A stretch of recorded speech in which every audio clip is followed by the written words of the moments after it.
Según datos epidemiológicos de la Organización Mundial de la Salud, con fecha del 18 de agosto existen alrededor de más de 208 millones de casos confirmados por COVID-19 y más de 4 millones de muertes en todo el mundo.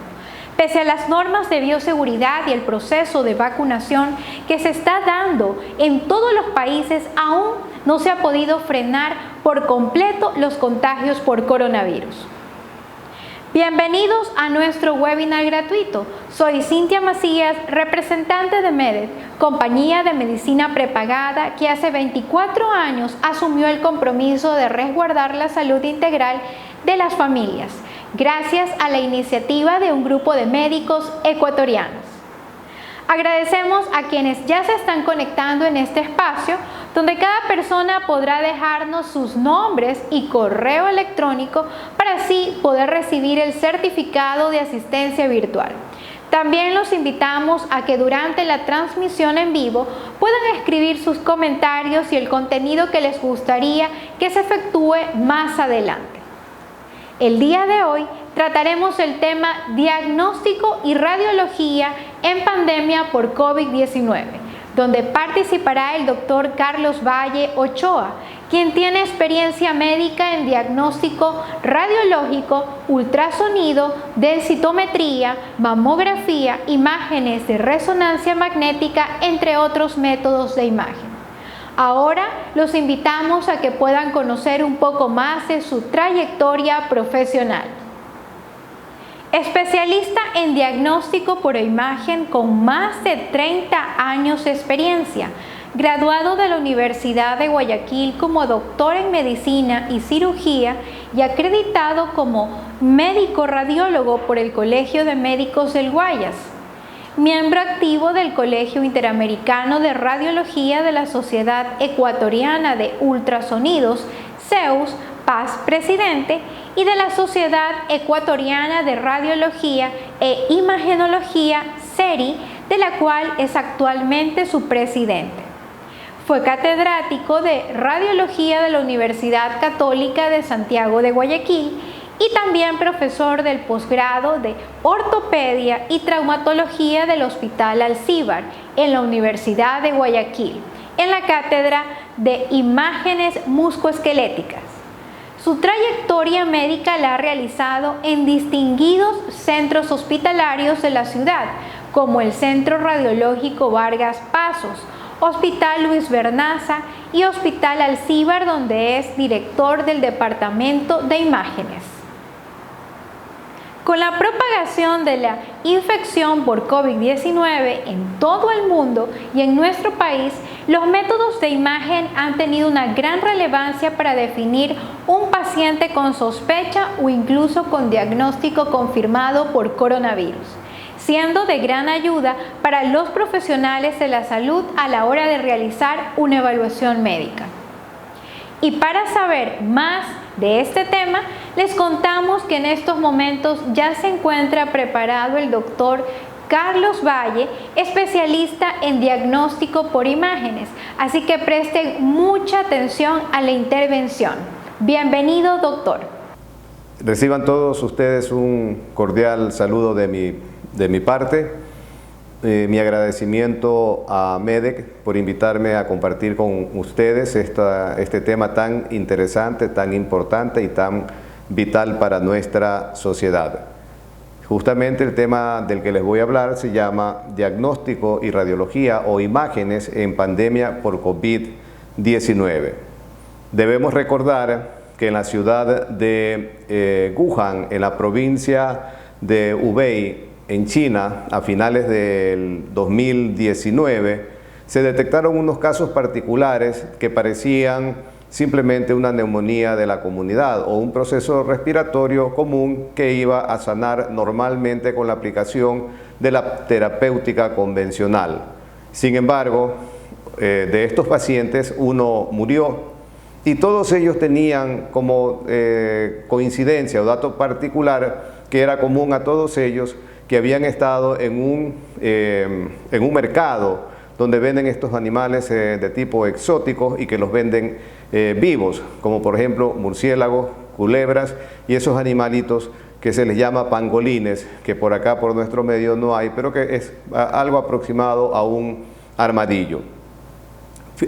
Para aproximadamente el 7 de enero del año 2020, las autoridades chinas anunciaron que la neumonía inusual que se estaba presentando no era una neumonía común, sino que era una neumonía producida por un nuevo virus, al que inicialmente llamaron 2019 nCoV. Ahí viene esa palabra, 2019 nCoV. Posteriormente ya se lo clasificó como un virus SARS-CoV-2, porque bueno, estos virus, los coronavirus, son de ahora, ya están en el mundo desde hace mucho tiempo y son diferentes en variedades, pero en la parte genérica común son todos coronavirus. Y finalmente quedó con este nombre, SARS-CoV-2, el nombre del virus, y la enfermedad que origina este virus es lo que nosotros llamamos el COVID-19. Y para el 11 de marzo del 2020, ya la Organización Mundial de la Salud declaró que esto era una pandemia, es decir, que la infección por este tipo de virus ya no estaba solamente en Wuhan, China, sino que se había extendido a todo el continente asiático y que estaba ya incluso en América y en los diferentes continentes.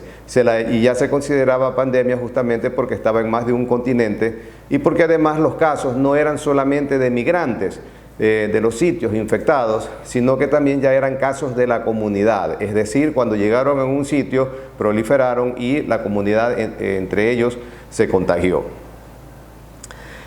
Esta enfermedad, desde el comienzo, se notó en los exámenes de tomografía computada que tenían unas especies de manchas, opacidades, que en realidad en imágenes son imágenes blancas que resaltan sobre el parénquima del pulmón, que es negro. Estas ventanas son para ver solamente el pulmón, ventanas hablando desde el tipo de imágenes. Y aquí vemos blanco y esto negro es el pulmón normal. Y aquí esta otra opacidad, blanco, blanco, pulmón normal. Esto ya en los primeros días de febrero o de enero del 2020 se comenzaron a publicar numerosos artículos y uno de ellos ya determinó que la opacidad en vidrio deslustrado, que es esta opacidad o esta mancha blanca, era muy frecuente entre los pacientes infectados por neumonía. Esto es un dato importante porque fue, ya veremos después, la tomografía computada la que determinó el mayor acierto o el mayor número de diagnósticos de esta enfermedad en nuestro medio y en el mundo entero. También tenemos otro dato importante, es que esas manchas blancas en los pulmones eran muy frecuentes en los dos pulmones, de manera que tenemos las opacidades en vidrio ilustrado y las manchas de distribución bilateral, además que eventualmente había consolidación, empedrado, opacidad lineal y distribución periférica. Formaban ya un síndrome, es decir, un tipo de distribución y de características particulares para esta enfermedad.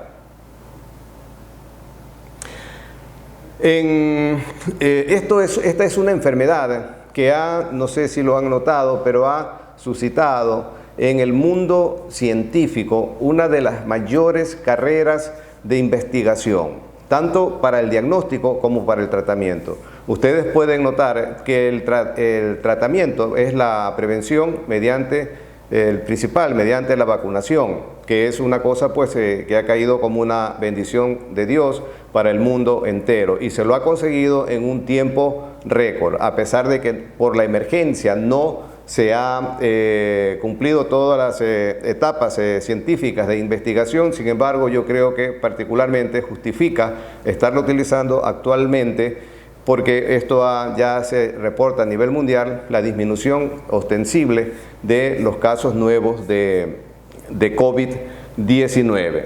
Miren ustedes que para enero del 2019 ya hay los primeros estudios científicos en esta revista que es de imágenes. Yo soy médico imagenólogo y me voy a enfocar más en las imágenes que en la parte clínica o de tratamiento, que son materias que les corresponden a otros especialistas. Y así vemos que en febrero ya tenemos un artículo, tenemos muchos artículos de investigación científica, y este que está remarcado aquí en azul corresponde a un artículo que merece un particular interés. Se hizo en la ciudad de Wuhan en 1014 casos de pacientes de esta ciudad que presentaron la enfermedad. Y este estudio se realizó entre el 6 de enero y el 6 de febrero del año 2020. Y ellos concluyeron que la tomografía computada de tórax tiene una alta sensibilidad para el diagnóstico de COVID-19 y que la tomografía de tórax puede considerarse como una herramienta principal para la detección actual de COVID-19 en áreas epidémicas. Lo que vino después, hubo mucho desconocimiento porque nadie era experto en algo que recién aparece, nadie.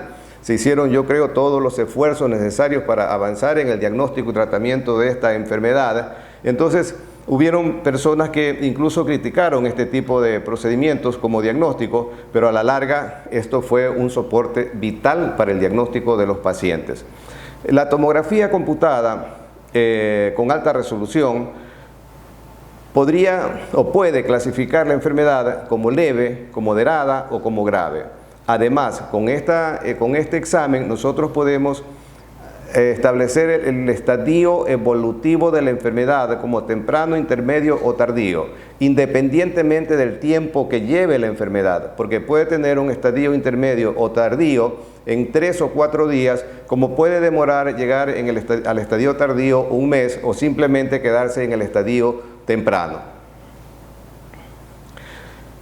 De manera que este examen, nosotros con él podemos ver inicialmente opacidades pequeñas, las que les he mostrado, las manchitas blancas, llamadas en vidrio ilustrado, después comienzan a coalescer, o sea, se unen unas con otras, después hay confluencia también de las lesiones y presencia de consolidación, ya es algo parecido a una neumonía o pulmonía, como se conoce popularmente, y después un patrón en empedrado, en lo cual no vamos a profundizar, el signo del halo transverso, son términos médicos, confluencia de consolidaciones, es decir, ya eso está consolidado, como ya no es un tejido lleno de aire, sino es un tejido lleno de secreciones, de engrosamientos, de reacciones inflamatorias. Y finalmente, el estadio final de esta enfermedad es las bronquiectasias, que definitivamente representan destrucción del pulmón.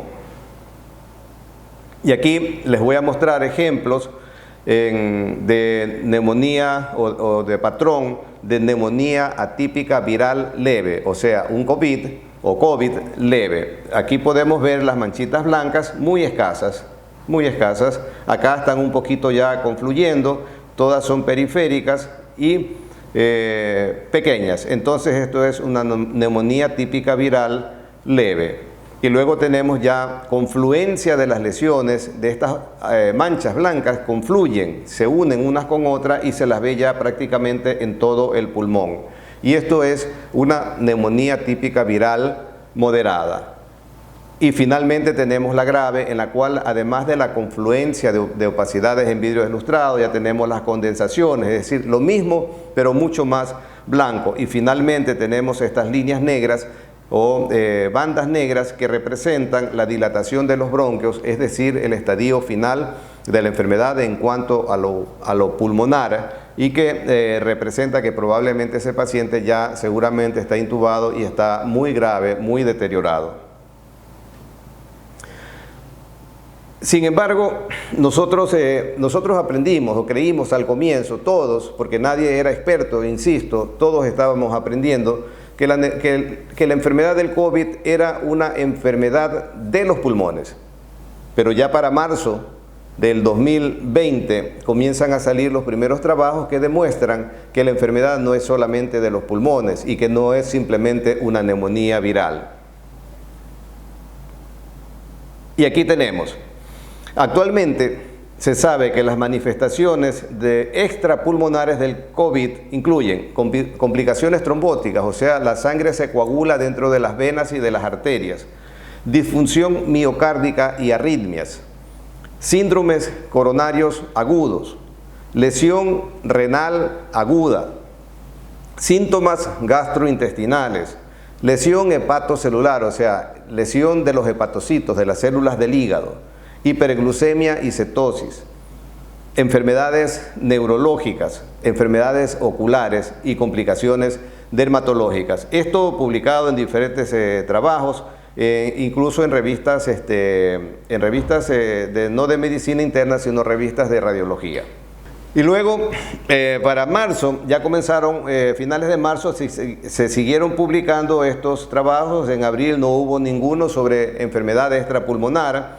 A final de abril, perdón, a comienzo de abril no hubo, pero a final comenzaron a proliferar. Y en mayo ya el mundo entero en el 2020 estaba dándose cuenta de que esta no era una enfermedad pulmonar, sino una enfermedad sistémica, y todo el mundo, los investigadores, comienzan a dar los signos, los síntomas de las enfermedades, de los problemas extrapulmonares, así como también el tratamiento, que ya no era solamente basado en el problema pulmonar, sino en el problema sistémico que se presentaba.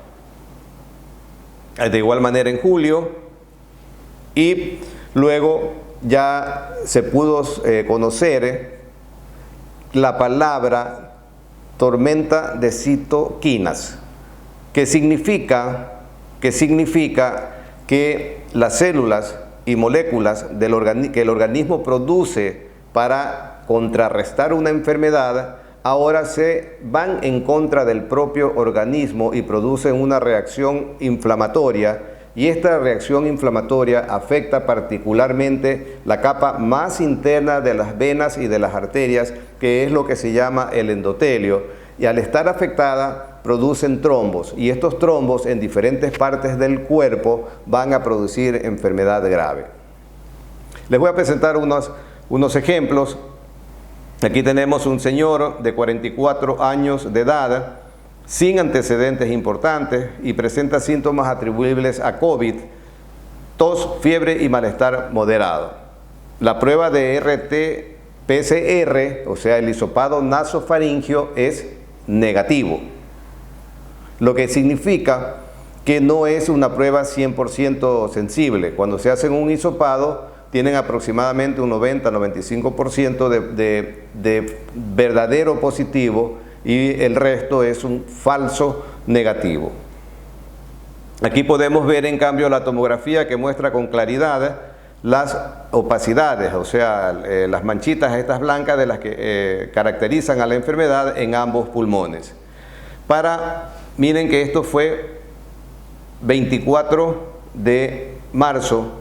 Para el 28 de marzo ya no tiene síntomas respiratorios el paciente, pero tiene dolor intenso en el brazo, y hay palidez y frialdad de la yema de los dedos del paciente, y el diagnóstico clínico es de que hay una trombosis.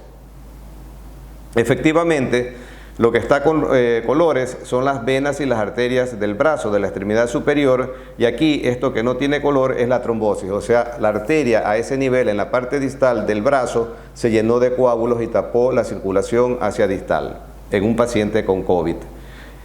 Felizmente este paciente, las arterias distales del antebrazo estaban permeables, se las ve ahí con color, y ya para el 13 de mayo a este paciente se le hizo un estudio de angioresonancia, o sea, se ven las arterias y las venas por medio de resonancia magnética. Y este es el brazo levantado del paciente. Aquí está la arteria humeral, esta es la parte distal de la arteria humeral, y aquí está el coágulo. Está tapada esta arteria, y esto que se ve acá son las arterias del antebrazo, que se llaman la arteria radial y la arteria cubital. A este paciente se le hizo el hisopado RT, o sea, el RT-PCR, resultado negativo, y para el 23 de abril se le hizo técnica de quimioluminiscencia, o sea, el examen serológico, y tuvo resultado positivo para IgG. Recuerden que la IgM, podríamos decir que M es malo, o sea, en la inmunofluorescencia la IgM es el anticuerpo malo, y la IgG es el anticuerpo bueno, significa que usted tiene resistencia. Este paciente tuvo resultado positivo para IgG, lo que significa que él ya tenía defensas contra la enfermedad, pero a pesar de eso la tormenta de citoquina se le produjo daño a nivel de las arterias de su brazo. Y este es otro paciente de 44 años que el 24 de abril consulta por cuadro de dolor abdominal, náuseas y vómitos, antecedente de COVID severo 20 días antes, al momento sin síntomas respiratorios. Es decir, el COVID como enfermedad respiratoria ya pasó, pero ahora tiene dolor abdominal. En imágenes esto significa, esta mancha negra aquí significa edema de la pared del intestino, y esto que es una radiografía del abdomen significa que hay una obstrucción intestinal. Normalmente a este paciente se le hacen otras pruebas y se le opera por una obstrucción intestinal, pero tenía el antecedente de COVID. Entonces se le hizo un examen que se llama angiotomografía del abdomen. Aquí ustedes ven la arteria, esta es una arteria que se llama la arteria mesentérica, que es la que lleva la sangre a todo el intestino, y aquí está superpuesto con los demás, con los órganos intestinales, y esta arteria, así como está la arteria mesentérica, tiene una vena que está acá, esta está negra, esta está blanca. La vena también estaba llena de coágulos. Es lo que vemos aquí señalado por las flechas amarillas, la vena mesentérica superior llena de coágulos. Este paciente lo que necesitaba no era una cirugía, sino que necesitaba una anticoagulación para solucionar su problema. Por eso hay que estar pendiente, o sea, todavía estamos en pandemia de COVID, todavía podemos tener estos problemas. Lamentamos mucho aquellos pacientes que tuvieron trombosis cerebral o que tuvieron infarto de miocardio, que son de los más frecuentes que pueden ocurrir. Y el más frecuente es justamente la trombosis de las arterias pulmonares, es decir, que el daño que se producía en el pulmón no era propiamente la neumonía, sino la trombosis producida por la reacción inflamatoria adversa en contra del mismo cuerpo que produce coágulos que tapan las arterias del pulmón. Y les voy a presentar un último ejemplo. Esto es un paciente de 68 años que refirió haber tenido 2 semanas antes síntomas de COVID. Antecedentes de diabetes, infartos cerebrales, arritmias cardíacas y marcapaso. Delicado. Medicado con warfarina, losartán, bueno, una serie de medicamentos. Consulta por dolor agudo de 24 horas de evolución en el miembro inferior izquierdo.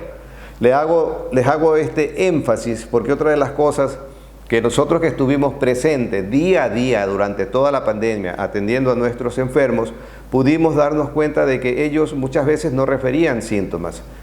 ¿Cómo te sientes? Bien.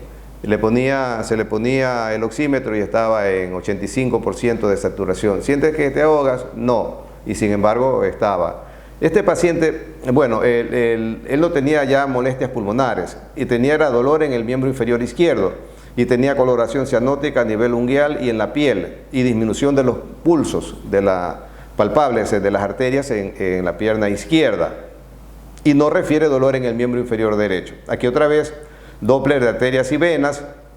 Aquí tenemos con color la arteria, acá ya tenemos sin color la arteria. Había una trombosis de las arterias de la pierna izquierda. Posteriormente, miren, COVID IgG negativo, COVID IgM, la mala, negativo. Y ya sin manifestaciones pulmonares de la enfermedad. Se le hizo una angiotomografía, en este caso, o sea, una tomografía de las arterias con administración de contraste y efectivamente se vio que las arterias del miembro inferior izquierdo estaban tapadas, pero oh sorpresa, las arterias del miembro inferior derecho también. Y él no refería ningún síntoma de ese lado. El paciente fue tratado de las 2 piernas. En conclusión, ¿qué podemos ver con esta breve explicación de lo que son las imágenes en el COVID? Que tienen un rol importante, no solamente en la patología del parénquima, o sea, de los pulmones, sino también en la detección de las complicaciones, particularmente tromboembólicas, que se pueden presentar días, semanas o hasta meses después de la presentación de la enfermedad como un cuadro respiratorio. Los radiólogos, los imagenólogos, tenemos que estar atentos a estas complicaciones que se pueden presentar no solamente como tromboembolia pulmonar, sino también en vasos intracraneales, en vasos cardíacos, en vasos renales, intestinales, arterias y venas de las extremidades inferiores y arterias y venas también de las extremidades superiores. Las imágenes de trombosis no son específicas del COVID, pero en un paciente con antecedente de COVID hay que pensar que ese fue el problema. Sin embargo, debemos permanecer atentos a la detección de estos problemas porque son importantes en el pronóstico y tratamiento de estos pacientes. Con esto termino esta parte de la presentación y espero haber sido claro en cuanto a los conceptos que les he querido dar. He tratado de hacerlo en lo posible para la audiencia no médica y si hay preguntas, con todo gusto responderé a la medida de lo que sea posible. Muchas gracias, doctor Carlos Valle, por su gran aporte sobre el diagnóstico y la importancia de las imágenes en tiempos de COVID-19. Pero antes de iniciar la parte de las preguntas, queremos invitarlos a leer nuestra revista digital MEDEC, donde podrá conocer temas de salud.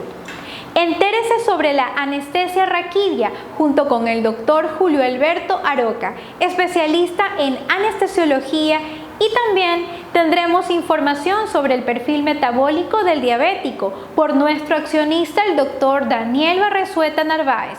Todo esto y mucho más lo encontrará a través de las redes sociales y portal web www.meded.es.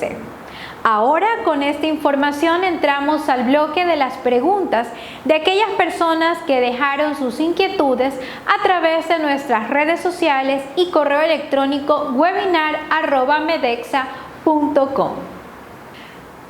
Comenzamos con la primera inquietud. ¿Qué método de imagen se recomienda en la evaluación inicial de pacientes con sospecha de infección por SARS-CoV-2? El examen más sensible, definitivamente, de imágenes es la tomografía computada. No descarte en los momentos actuales el hisopado que detecta en la nasofaringe el virus y el serológico, o sea, el de sangre, que detecta la presencia de anticuerpos. La tomografía computada. Pero no todo el mundo tiene acceso a la tomografía computada. La radiografía de tórax, con un poco menos de sensibilidad, también puede detectar las opacidades pequeñas que se pueden presentar en esta enfermedad. Ahora nos preguntan, ¿cuáles son los signos más importantes de una imagen de un paciente con COVID-19? Lo hemos visto. En la tomografía computada definitivamente son esas manchitas blancas, esas opacidades como término médico, que se presentan en los pulmones y que son características porque son parcheadas, o sea, por diferentes sitios, son periféricas y se presentan principalmente a nivel de los lóbulos inferiores. Desde Quito realizan la siguiente consulta. ¿Qué daños puede causar al corazón y los pulmones la nueva variante Delta? Los daños son muy parecidos a los daños que produce la variante Delta. Produce lo mismo, pero es un poco más agresiva.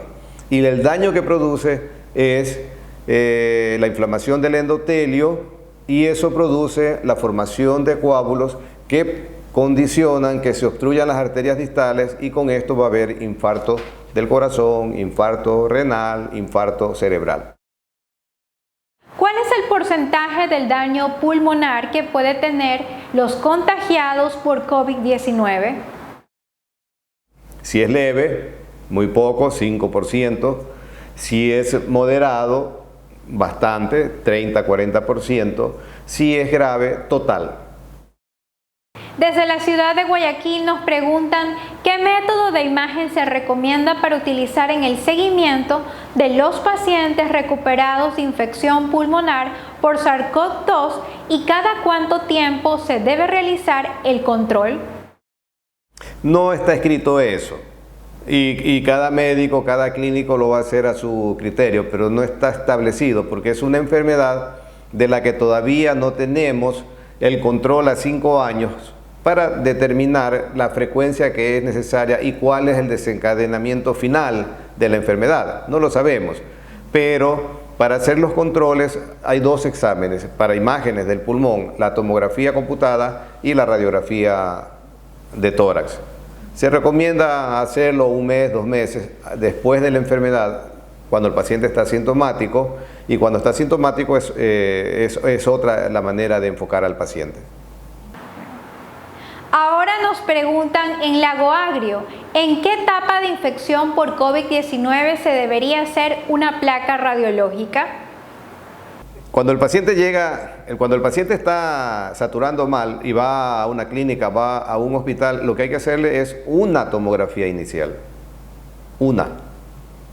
No se lo controla, y de ahí en adelante el paciente en los momentos actuales se lo controla clínicamente con exámenes de laboratorio para ver la cantidad de reacción inflamatoria que tiene y para ver la saturación de oxígeno que tiene. Realmente no es necesario hacerle periódicamente, ni peor diariamente, estos exámenes, y peor aún que son pacientes altamente contagiosos y no conviene que el técnico vaya a hacerle radiografías, por ejemplo, a las terapias intensivas todos los días, porque no cambia ni el pronóstico ni el tratamiento.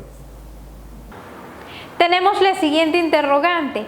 ¿En qué semana gestacional sería lo más apropiado realizar una radiografía en una persona que ha sido contagiada por COVID-19? Ya, vea, eso es un temor que tiene fundamentos, el temor a la radiación. Y lo que es más, la Comisión de Energía Atómica, la Comisión Internacional de Energía Atómica dice que la radiación segura es la radiación cero. Y hay un término que se llama ALARA, que son las siglas en inglés de lo que en español significa tan bajo como sea posible y necesario. Es decir, la radiación que se debe dar a un paciente se le debe dar cuando es necesario y tan bajo como sea posible. La paciente embarazada, el principal riesgo lo tiene en el primer trimestre, o sea, en las primeras 12 semanas. Y lo que se va a irradiar es el tórax, no la pelvis directamente. El paciente se le pone un mandil plomado, se cubre la parte inferior y se toma la radiografía. No hay no hay un riesgo comprobado de que el niño vaya a nacer con una malformación. Sin embargo, la población general tiene malformaciones congénitas, aunque nunca se haya expuesto a ninguna radiación. La radiación que recibe un domingo en la playa es mayor que la radiación que va a recibir por una radiografía de tórax correctamente tomada ese paciente. Ahora nos preguntan, ¿cómo se diferencia desde el punto de vista radiológico entre una neumonía normal con el COVID-19? Es relativamente fácil en la mayoría de los casos, porque el COVID, ya vimos, esto de parcheado, opacidad parcheada, de distribución periférica predominantemente en los lóbulos inferiores es típico de COVID. Y la evolución también es típica de COVID. En cambio, la neumonía de la comunidad es diferente. Es diferente, afecta un segmento del lóbulo, afecta un lóbulo o afecta un pulmón, o afecta en forma simétrica los 2 pulmones en las partes periliares, o sea, alrededor del nacimiento de las arterias y las venas. Son diferentes. Desde la capital preguntan, ¿qué secuelas considera que serían graves post-COVID? Las secuelas pulmonares. Y la secuela en cuanto a funcionalidad. Pero recuerde que todavía no hemos pasado, apenas estamos el año 2000 y estamos en el 2021, es decir, todavía no llegamos a los 2 años del inicio de la pandemia. En 2 años no se puede determinar cuáles son a largo plazo las secuelas. Sin embargo, en otros órganos sí, o sea, por ejemplo, si se tapan las arterias del cerebro, la secuela puede ser una hemiparesia, o sea, la parálisis permanente de la mitad del cuerpo. Otra de las inquietudes: ¿cuáles son los signos tempranos y tardíos del COVID-19 en una tomografía? Tomografía, depende. Si es tomografía de tórax, es lo que hemos estado viendo, las opacidades. Si es un infarto, si es que es un infarto cerebral, pues hay unas arterias tapadas con unos signos de infarto cerebral.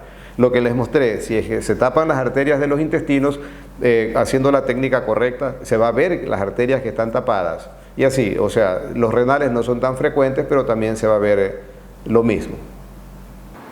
Desde Guayaquil nos preguntan: ¿es preferible realizar una ecografía pulmonar para diagnosticar el COVID-19?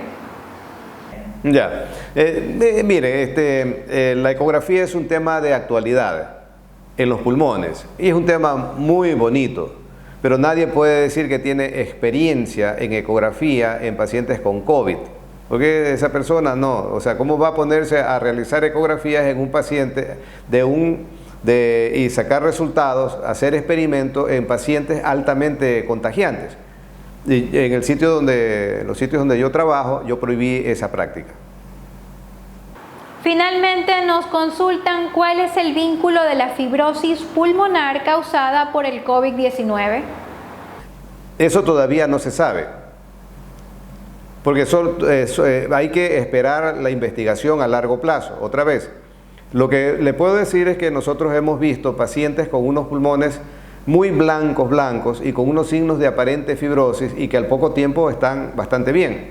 Y por definición, la fibrosis pulmonar es una enfermedad irreversible. Es decir, el paciente que tiene fibrosis pulmonar convencional no tiene la oportunidad que tiene el paciente con COVID, que tiene imágenes parecidas, pero que a la larga pueden evolucionar hacia involución de la enfermedad. Agradecemos a todas las personas que se han conectado a nuestra transmisión de Facebook Live MEDEC y también a quienes se inscribieron de diferentes ciudades para participar en este webinar gratuito que tiene como objetivo brindarle a usted un espacio educativo y formativo. También queremos agradecer al doctor Carlos Valle Ochoa por su destacada participación. Y para finalizar, queremos pedirle a nuestro especialista las últimas recomendaciones que quisiera dar. La principal, hay que estar alertas. Hay que estar alertas. No hay que escatimar esfuerzos en exámenes, en radiografías, en lo que sea necesario, lo que pida su médico de confianza para confirmar o descartar la enfermedad. Porque la enfermedad, cuando se diagnostica en los primeros días, es más tratable, y cuando se diagnostica ya, cuando está muy evolucionada, que es independiente de los días, porque puede ser rápido o lento, es mucho más difícil de tratar. Y luego, lo que todo el mundo dice: distanciamiento social, uso de mascarilla, no reuniones con aglomeraciones, no a aquella tendencia que felizmente ya creo que está pasando de no vacunarse. Hay que vacunarse, y a mí me preguntan ¿por qué? Yo les digo porque el riesgo de contraer la enfermedad es mucho mayor que el riesgo que puede presentar cualquier vacuna. Y creo que con esto terminamos. Solamente me queda agradecer nuevamente a MEDEC por esta oportunidad que me ha dado de poder conversar con ustedes por medio de Facebook Live. Y estamos aquí a las órdenes en Dimagen, estamos en Urdesa para cualquier procedimiento que ustedes necesiten. Agradecimiento a todos. Y esperemos que esta pandemia pase y que no deje más dolor de lo que ya ha producido. Muchas gracias, doctor Carlos Valle. También queremos recordarles que en el webinar anterior realizamos un sorteo por participar en nuestras transmisiones del mes de julio. A continuación les presentamos a los 5 ganadores, quienes deberán contactarse a través de nuestro correo electrónico webinar@medexa.com. Para finalizar, les recomendamos a nuestros afiliados que desde la comodidad de su hogar puedan solicitar el servicio de retiro fácil sin costo. Realice el reembolso en 48 horas vía transferencia hasta $150 escribiéndonos por mensaje de WhatsApp al 099 15 90 058. Y también pueden contactarse al 04 37 11 400 o por correo electrónico retirofacil@medexa.com. Envíanos todos tus documentos para realizar el reembolso con nuestros motorizados y recuerda que MEDET quiere hacer más fácil tus trámites. Con esta información nos despedimos de este encuentro virtual. Nos vemos hasta la próxima.